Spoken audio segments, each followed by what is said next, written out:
সুপ্রিয় শিক্ষার্থীরা, আশা করি সবাই ভালো আছো, সুস্থ আছো। আমার অনলাইন ক্লাসে তোমাদের সকলকে জানাই আন্তরিক অভিনন্দন এবং শুভেচ্ছা। আজ আমি তোমাদের যে টপিকটা পড়াবো মুদ্রা ব্যাংক থেকে, সেটা খুবই গুরুত্বপূর্ণ একটি প্রশ্ন। যে প্রশ্নটি অবশ্যই আসবে সেটা হচ্ছে মুদ্রার পরিমাণ তথ্য বা ফিশারের সমীকরণ। তোমাদের সিকিউ কোশ্চেন যেটা হবে মুদ্রা ব্যাংক থেকে, সেটা এই এই এই কোশ্চেনটা অবশ্যই হবে। তোমরা ভালো করে পড়বা, এটা ফাইনালেও আসবে।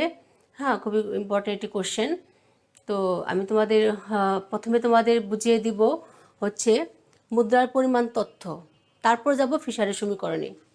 ঠিক আছে, প্রথমে বুঝাবো মুদ্রার পরিমাণ তথ্যটা কি, তারপরে ফিশারের সমীকরণে যাব, সমীকরণ দিয়ে চিত্র ব্যাখ্যা দিয়ে বুঝিয়ে দিব।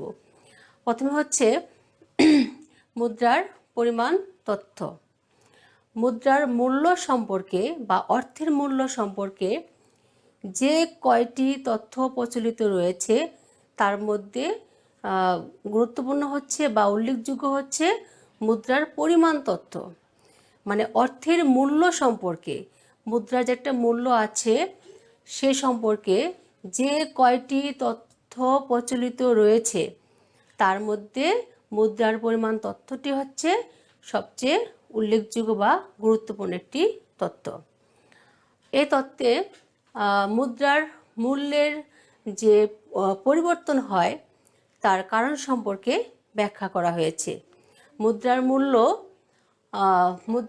মূল্য হচ্ছে তোমার অর্থের যোগান ও চাহিদা দ্বারা নির্ধারিত হয়। ঠিক আছে, অর্থের যোগান ও চাহিদা দ্বারা নির্ধারিত হয়। অর্থের যোগান যদি বাড়ে তাহলে অর্থের মূল্যটা কমে যায়, আর অর্থের যোগান যদি কমে তাহলে অর্থের মূল্য বেড়ে যায়। আবার লিখতে পারো যে অর্থের যোগান যদি দ্বিগুণ হারে বৃদ্ধি পায় তাহলে অর্থের মূল্যটা অর্ধেক হয়ে যাবে, আর অর্থের যোগান যদি অর্ধেক হয়ে যায় তাহলে অর্থের মূল্যটা দ্বিগুণ হয়ে যাবে। এটা হচ্ছে অর্থের পরিমাণ তথ্য। ঠিক আছে, অর্থের পরিমাণ তথ্য তোমাদের অর্থের চাহিদা ও অর্থের যোগান দ্বারা নির্ধারিত হয়। অর্থের যোগান নির্ভর করে দ্রব্য সামগ্রীর যোগানের উপর। অর্থের নিজস্ব কোনো মূল্য নেই। অর্থ তোমার দ্রব্য সামগ্রী কেনাবেচার জন্য প্রয়োজন হয়ে থাকে। ঠিক আছে, তো অর্থের প্রয়োজন হয় দ্রব্য সামগ্রীর ক্রয় বিক্রয় করার জন্য। সেই কারণে অর্থের চাহিদাটা প্রয়োজন পড়ে। আর অর্থের যোগান হচ্ছে তোমার সকল দ্রব্য সামগ্রীর যোগানের সমষ্টিকে বোঝানো হয়ে থাকে। আর অর্থের যোগানের সাথে তোমাদের হচ্ছে বিহিত মুদ্রা, ব্যাংক সৃষ্ট মুদ্রা এবং তোমাদের অর্থের প্রচলন গতি প্রকাশ পায়। ঠিক আছে, অর্থের প্রচলন গতিটা হচ্ছে একটি মুদ্রা যতবার হাত বদলাবে তাকেই প্রচলন গতি বলা হয়ে থাকে। তারপরে পরিশেষ আসলে বলা যায় যে তোমাদের অর্থের চাহিদা অপরিবর্তিত থেকে অর্থের যোগান যদি দ্বিগুণ হারে বাড়ে তাহলে অর্থের মূল্য অর্ধেক হয়ে যায়। আবার অর্থের যোগান যদি তোমাদের অর্ধেক হয়ে যায় তাহলে অর্থের মূল্যটা তোমাদের দ্বিগুণ হয়ে যাবে। মানে হচ্ছে তোমার যদি অর্থটা বেড়ে যায়, যোগানটা বেড়ে যায়, তাহলে কিন্তু তার মূল্যটাও কমে যায়। আর যখন দেশে অর্থের যোগানের পরিমাণ কম থাকবে তখন কিন্তু এর মূল্যটা বেশি থাকবে। এটাই হচ্ছে তোমার অর্থের পরিমাণ তথ্য। এবার আসো আমরা যাই ফিশারের সমীকরণে। প্রথমে আমি অর্থের পরিমাণ তথ্যটা যেভাবে বললাম ঠিক সেভাবে লিখবা। প্রথমে ভূমিকাটা দিবা, তারপর অর্থের চাহিদা, অর্থের যোগান দিয়ে পরিশেষে অর্থের চাহিদাটাকে অপরিবর্তিত রেখে অর্থের যোগানটাকে বাড়ালে অর্থের মূল্য অর্ধেক হবে, আর অর্থের যোগান অর্ধেক হলে অর্থের মূল্য দ্বিগুণ হবে। ঠিক আছে, মেন কথা হচ্ছে অর্থের যোগানটা যদি বাড়ে তার মূল্যটা কমে যায়, আর অর্থের যোগান যদি কম থাকে তাহলে তার মূল্যটা বেড়ে যাবে। এবার হচ্ছে ফিশারের সমীকরণ। হ্যাঁ, তো ফিশারের সমীকরণ, অধ্যাপক আরভিং ফিশার অর্থের পরিমাণ তথ্য সম্পর্কে একটি তথ্য ব্যাখ্যা করেছিলেন এবং তার নাম অনুসারেই এই তথ্যটিকে ফিশারের সমীকরণ বলা হয়। সে একটি সমীকরণ দিয়েছিল এবং অর্থের মূল্য সম্পর্কে, সেই সমীকরণটা তার নাম অনুসারেই এই সমীকরণটাকে বলা হয় ফিশারের সমীকরণ। সে অর্থের মূল্য সম্পর্কেই বলেছিল। ঠিক আছে, তো আমি আগে সমীকরণটা তোমাদের দেখিয়ে দিই, তারপরে চিত্রে যাব। দেখো ফিশারের সমীকরণ, ফিশারের সমীকরণটা খুবই গুরুত্বপূর্ণ। ঠিক আছে, P equal to M V plus M dot B dot, এটাই হচ্ছে আমার ফিশারের সমীকরণ, পিটি ইকাল টু। ঠিক আছে, এটা হচ্ছে আমার ফিশারের সমীকরণ। এই সমীকরণটা মুখস্থ করে ফেলবা, কারণ এই ফিশারের সমীকরণ থেকে কিন্তু সমীকরণ দেওয়া থাকবে, এর মানগুলো দেওয়া থাকবে, শর্ট আকারে কিন্তু অঙ্ক আসতে পারে। ঠিক আছে, তো এটাকে আমাদের মেন ফর্মুলাতে নিতে হবে, P equal to M B plus M dot B dot T. এটা হচ্ছে আমার মেন সমীকরণ, এটা হচ্ছে তোমার প্রাথমিক সমীকরণ। যখন তোমরা অঙ্কটা করবে তখন এই সমীকরণটাকে বসা হবে, মানে দাম স্তরটাকে আমার বের করতে হবে।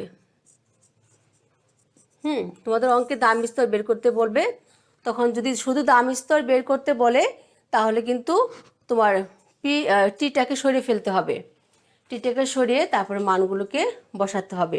এটা হচ্ছে ফিশারের সমীকরণ।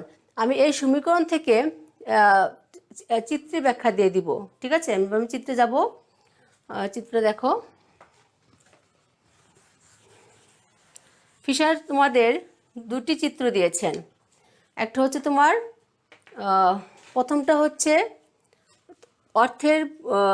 অর্থের পরিমাণের সাথে দাম স্তর, আরেকটা দিয়েছেন অর্থের পরিমাণের সাথে অর্থের মূল্য, মানে দুটি চিত্র দিয়েছেন। প্রথমটা হচ্ছে অর্থের পরিমাণের সাথে দাম স্তর। দেখো আমি চিত্রে এঁকে বুঝিয়ে দিচ্ছি, তাহলে বুঝবা।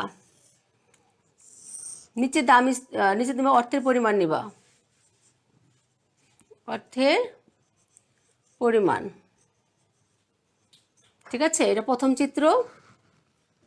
2 নম্বর চিত্রটা আমি এই পাশে এঁকে দিচ্ছি। দেখো,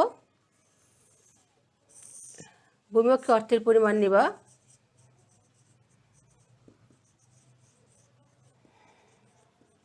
ঠিক আছে। আর এ পাশে লম্ব অক্ষে নিবা হচ্ছে দাম মূল্য, অর্থের মূল্য, আর এ পাশে নিবা হচ্ছে দাম স্তর।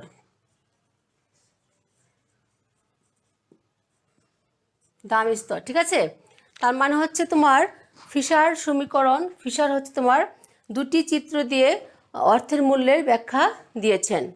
একটা হচ্ছে তোমার অর্থের পরিমাণের সাথে দাম স্তর সম্পর্ক দেখিয়েছেন, আরেকটা হচ্ছে অর্থের পরিমাণের সাথে অর্থের মূল্যের সম্পর্ক দেখিয়েছেন। ঠিক আছে, তো এবার আমি তোমাদের দেখো, ভূমিঅক্ষে দুটোই তোমরা অর্থের পরিমাণ নিবা, ঠিক আছে। আর এক পাশে লম্ব অক্ষে দাম স্তর রাখবা, আর এক পাশে অর্থের মূল্য রাখবা। এবার দেখো, অর্থের পরিমাণের সাথে দাম স্তরের সম্পর্ক কি? সমমুখী সম্পর্ক। হ্যাঁ, আর অর্থের পরিমাণের সাথে অর্থের মূল্যের অর্ধেক সম্পর্ক, মানে নিম্নগামী সম্পর্ক। তার মানে দেখো, যখন অর্থের পরিমাণ বেড়ে যায় তখন তার অর্থের মূল্যটা কিন্তু কমে যায়। এই লেখাটা বুঝলেই কিন্তু তোমরা চিত্রটা বুঝতে পারছো। আবার দেখো, অর্থের পরিমাণ যখন বেড়ে যায় তখন দাম স্তরও বেড়ে যায়। ঠিক আছে, এজন্য সেটা সমমুখী সম্পর্ক। তো ঘর কাটবা।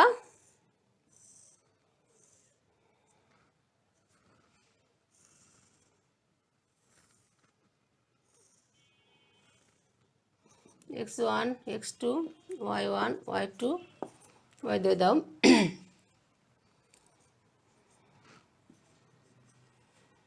এ বিন্দু, বি বিন্দু, এখানে দাও এ বিন্দু, বি বিন্দু। ঠিক আছে, তো এখানে লিখবা 1 নং চিত্র, এটা লিখবা 2 নং চিত্র। তো প্রথমে 1 নং চিত্রে ব্যাখ্যা দিবা যে 1 নং ফিশারের সমীকরণে 1 নং চিত্রের ভূমিঅক্ষে অর্থের পরিমাণ, লম্ব অক্ষে দাম স্তর।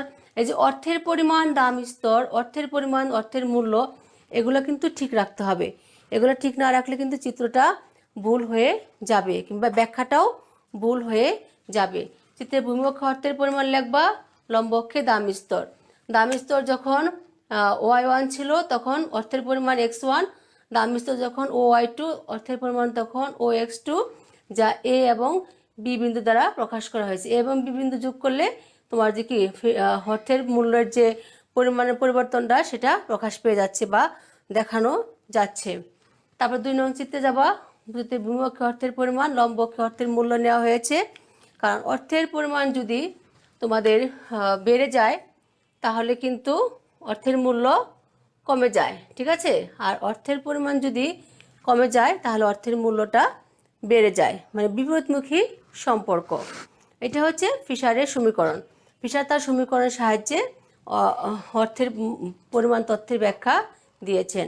তোমরা শুধু একটা জিনিস ভালো করে মাথায় রাখবা যে অর্থের যোগান যদি বেড়ে যায় তাহলে তার মূল্যটা কমে যাবে বা অর্ধেক হয়ে যাবে।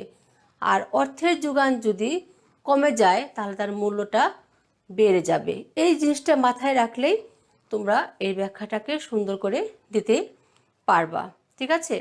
আর দাম স্তর বেড়ে গেলে কিন্তু অর্থের মূল্যটা তোমার কি হয়, বেড়ে যায়, ঠিক আছে। তো অর্থের পরিমাণটা বেড়ে গেলে দাম স্তরও বেড়ে যায়। তো এই 3টি জিনিস তোমরা যদি মাথায় রাখতে পারো, প্রথম কথা হচ্ছে অর্থের পরিমাণ বেড়ে গেলে দাম স্তর বেড়ে যায়, আর অর্থের পরিমাণ বেড়ে গেলে অর্থের মূল্য অর্ধেক হয়ে যায়। এই লাইনটা জাস্ট মাথায় রাখবা যে অর্থের পরিমাণ বেড়ে গেলে দাম স্তর বাড়ে, বাট অর্থের মূল্য কমে। এই লাইনটা আবার উল্টা দিকে নিবা যে অর্থের পরিমাণ কমে গেলে দাম স্তরও কমে যায়, অর্থের মূল্য বেড়ে যায়। জাস্ট এই পয়েন্টটা মাথায় রাখলে তোমাদের অর্থের পরিমাণ তথ্য একদম ইজি হয়ে যাবে। আমি আবার বলছি, অর্থের পরিমাণ যদি বেড়ে যায় তাহলে তার দাম স্তরে বেড়ে যাবে, অর্থের মূল্য অর্ধেক হয়ে যাবে। আবার অর্থের পরিমাণ যদি কমে যায় দাম স্তরও কমে যাবে, অর্থের মূল্য বেড়ে যাবে। মানে অর্থের মূল্যটা হচ্ছে তোমার অর্থের যোগানের উপর নির্ভর করতেছে। অর্থের যোগান বাড়লে অর্থের মূল্য কমে যায়, আর অর্থের যোগান কমলে অর্থের মূল্য বেড়ে যায়, মানে বিপরীত সম্পর্ক। অর্থের পরিমাণের সাথে দাম স্তরের প্রত্যক্ষ সম্পর্ক, বাট অর্থের মূল্যের বিপরীত সম্পর্ক। তো এই হচ্ছে আজকের ক্লাস। খুব ইম্পর্টেন্ট একটি কোশ্চেন, আমি তোমাদের সহজ ভাষায় অল্প পরিসরে বুঝিয়ে দিলাম, ঠিক আছে। যদি আমার এই টেকনিকটা মাথায় রাখতে পারো তাহলে তোমরা সুন্দর করে গুছিয়ে লিখতে পারবা। তো আজ এই পর্যন্তই। তো ভালো থেকো, সুস্থ থেকো, আল্লাহ হাফেজ।